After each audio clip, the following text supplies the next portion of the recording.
Hi guys, this is Andrea, and today I'm going to be showing you some tips and tricks that you can use when taking your STR exam, which is the Science of Teaching Reading.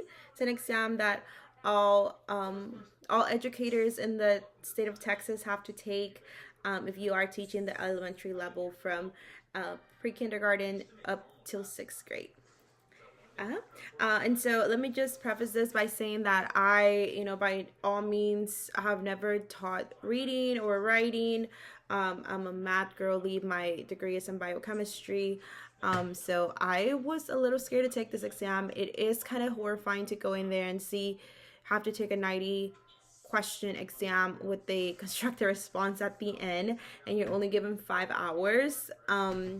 And I know you might say 5 hours is a long time, but it's really not. Once you're in there, the questions are really lengthy, and you usually narrow down your answer choices to two of them, and then you kind of have to be like, well, which one do I choose, right? And then towards the end, you have that CRQ, which most people tell you to spend about an hour and a half or two on that. I just gave myself an hour to write it, and I got a 6 out of 8. And then I'm going to show you the stats for the exam and what I got, and then you can decide whether you want to listen to me or not. Maybe you want to listen to somebody who got some higher stats. That's totally fine, but this is what I got. I only studied for 2 days.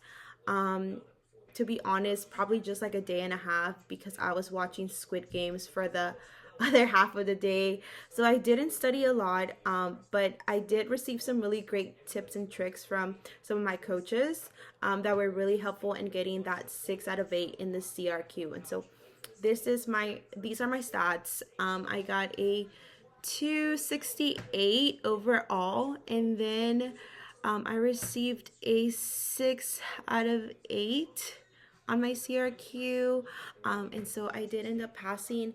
The passing rate is 240, and I think I did a little bit better than that. So here's kind of what I did. Okay, so on the CRQ, on the constructor response part, I only gave myself 1 hour, and 240 is great for the layout of the CRQ, but there's some things that they're missing. If I would not have written these things out, I don't think I would have gotten that 6 out of 8. So on the CRQ, the first paragraph starts with a strength that you find in the child that they give you, and then you have to find a weakness in the phonological area. So that could either be decomposing, CVC words. Maybe they need help with the R control words. Maybe they need help with the CVC. Maybe they need help with nonsense words. Like, it's just something along the phonological area. And the ultimate goal is to get to the phonemic awareness, which is them being able to substitute and delete and do all of these things, right?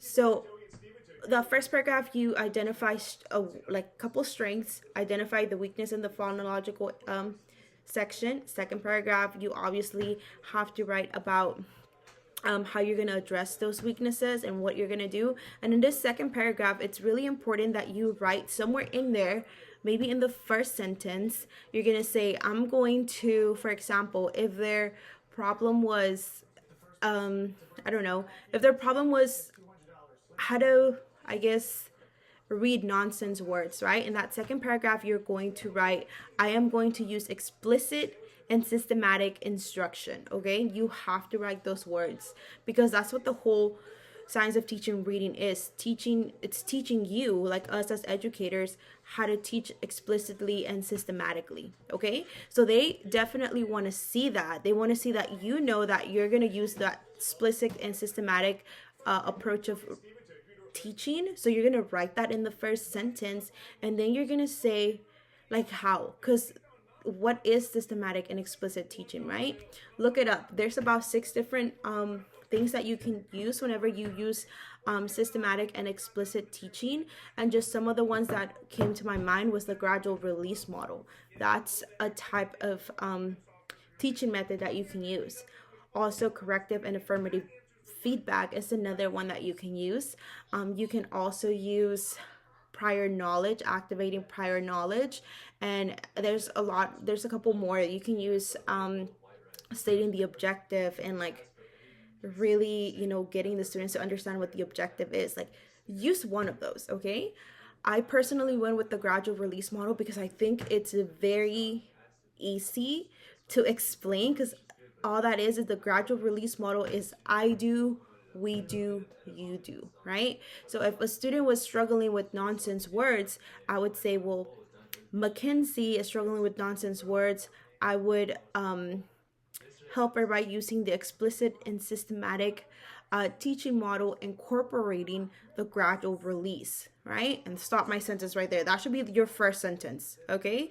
That already gives you an extra point. If you were gonna get a 4, now you're gonna get a 5, right? Or whatever, right? And then you're gonna say, like, how, like, explain how, so if, for example, if I'm gonna use that, then I'm gonna say, well, first I'm gonna model how to read a nonsense word, then we're gonna read a nonsense word, and then finally she's going to read the nonsense word, right? Like, that's what it is, using the gradual release model. If you were to use affirmative feedback, you would say, she would, practice some questions, and then I would affirm if she got them correct, or I would use corrective feedback and immediate corrective feedback for her to, be able to correct those mistakes, right? So it's really important. And the cool thing about the gradual release model is you can basically use it with any kind of weakness that they're having, right? You can pretty much use any of the systematic and explicit approaches with any kind of skill that they're just having trouble with, right? So that's the first part. In the second part, you have to find a weakness in an example. Of course, you have to list your examples. So that third paragraph right there is going to be how. Now you're going into the comprehension part. So the student's going to read a story or whatever, and the teacher's going to ask questions, and then whenever the student is answering those questions, then there's going to be some kind of mistake that they're going to make. Like, obviously there's going to be a mistake, right? And that's usually in exhibit, I believe, either 3 or 4, right? And so then, honestly, the 3 major components that you kind of have to be worried about is the literal comprehension, inferential comprehension, and then evaluative comprehension. And so there's a couple of different things that you can use. Of course, you can use like the beginning, middle, end graphic organizer, in which you can write about that. That's going to give you more points. But also in this part, explain how you're going to use the explicit and systematic teaching approach, okay? And again, if for any reason you forgot any of the explicit and systematic approaches, go ahead and go with the gradual release model, because you can repeat them. For the first one, you can write gradual release model. For the second kind of weakness that you find in the comprehension, you can also write the gradual release model, because you can use it, right? Just explain how you're going to use it. So for example, if a student was having issues with inferential comprehension, so they weren't able to infer what the next step in the story was going to be, then you can do the gradual release model where you're modeling for them. Then you guys are doing some together, and then he or she does some by themselves, right? Like, that's allowed. And so as long as you use those keywords like explicit and systematic teaching, incorporating which of those 6 explicit and systematic teachings are you going to use, then you will be good. Make sure you explain how you're going to use them though, okay? And then on the last paragraph, it's very important that you kind of tie them together, right? And so this is one of the obvious things that you have to write about. If you're, if you're reading, if your decoding is high, then your comprehension is going to be high, right? Like, they go hand in hand. So if you have to say somewhere in that last paragraph, if little Johnny is able to better his nonsense word count, then his comprehension is going to go up, or his inferential skills might go up, because better fluency leads to more comprehension. When kids are fluent, they don't have to think about reading, they just have to think about the comprehension component, right? Like, now they're actually understanding what the story is talking about. So it's very important that you mention that, like, mention how the phonemic awareness or the phonological awareness aspect that you're going to you know, teach in the first two paragraphs is going to impact the third and fourth paragraph. You know what I'm saying? Like there has to be a correlation. And then also like how is that gonna help them in life? How is that gonna make them avid readers? So what I wrote on my last paragraph was something along the lines of, little Johnny needed help with decoding CVCC words, or something along those lines. And he needed help with the inferential part of the question, and I explained why. And so I said that if we increase his accuracy on those CVCC words, then his inferential comprehension is going to get better, because now little Johnny's not thinking about reading, but he's actually thinking about the comprehension aspect of the story, and that will eventually lead him into becoming an avid reader in the future. Also learning how to take affirmative and corrective feedback, that is one of the ones I use. He was going to be able to know how to fix his mistakes in the future, and how to take he would be able to take, what's the word, he was basically going to learn how to take ownership of his actions and be able to know that correctiveness doesn't always mean a bad thing, but it's to help him out. Now, the reason why I probably did not get an 8 out of 8, and I did talk to my reading coach about this, is because I repeated the same thing. I only gave myself 1 hour to complete that CRQ, and I knew I wasn't going to I just didn't want to spend a lot of time in that, because I wanted to go back to the other questions. Like I said, they're really lengthy, and a lot of those questions were just narrowed down to two answers, and I was really confused. I didn't know which two answers to choose, right? And so with that being said, I only gave myself 1 hour on that.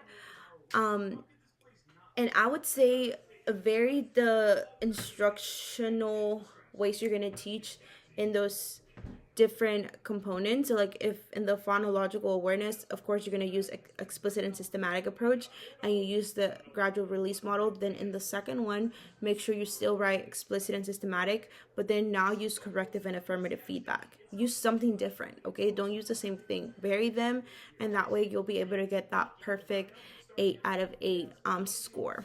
All right. And like I said, the 90 question quiz part is one of the hardest ones. I've taken hard exams, but this one was just hard for me because I was not used to the vocabulary as much as I would have liked to be used to it. But some good methods that my reading coach taught me, because she's actually the specialist in the science of teaching reading, so I had an advantage with those little advices that she was giving me. She mentioned that you should always look for the answer choice that kind of incorporates the systematic and explicit approach.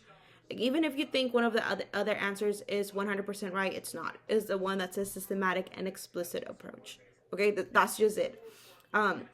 Because essentially the point of the science of teaching reading course that they would teach you in college or maybe in your district, it's for you to learn those systematic and explicit approaches. So that's what they're trying to test you. Therefore, the answer choices are going to have to be systematic and explicitly approach somewhere. There are some common sense ones that you will need to know that don't require you to look for those specific words. But for example, I got asked about the 6 syllables, which word doesn't go along with those 6 syllables. So make sure you know the rules for the 6 syllables. I also got asked about qualitative and quantitative reading, which qualitative is something that is what's the quality of the reading, like questions that go with that. And then for the quantitative, it's more about the word count. And then I also got asked about some pretty easy ones that I just knew off the bat out of the back of my hand, but there were a lot of them which I had to choose in between. And again, I went back to what my coach said. And if there was an answer choice that kind of mentioned the systematic and explicit approach in any way, maybe it didn't say it in those words, but it somehow said it regarding like the 6 different strategies, then I chose that one. And it was hard going against my gut, but I think I did pretty decently. So I think maybe those tips will also help you. It's a difficult exam because it always narrows down to 2 answer choices, and you kind of have to like blindly guess if you don't know what you're looking for, right? But like I said, what really helped me is just figuring out what they really wanted. And it's just that systematic and explicit approach. I don't know how many times I have to say it, but it's just that. Okay. The flashcards are on Amazon. They're called the STR flashcards. They're about $35. They look a little bit like this. I purchased them in October, but didn't really get to study them until recently when I took it. So best of luck with that. I would say don't spend any longer than an hour on your CRQ. Just go in there and really, really just just talk about explicitly and systematic teaching, and how you're gonna use that. Um, Other than that, for the multiple choice answers, guys, just pray to God. He is overall your guide to everything. That's what I did. I prayed and I asked them for a mind of Christ and for him to guide me. And I think he really pulled through. He always does. So I wish you guys nothing but the best. I know you guys got it. If you have any questions, just leave them in the comments and I'll make sure to answer them. Best of luck and God bless all of you guys. Bye.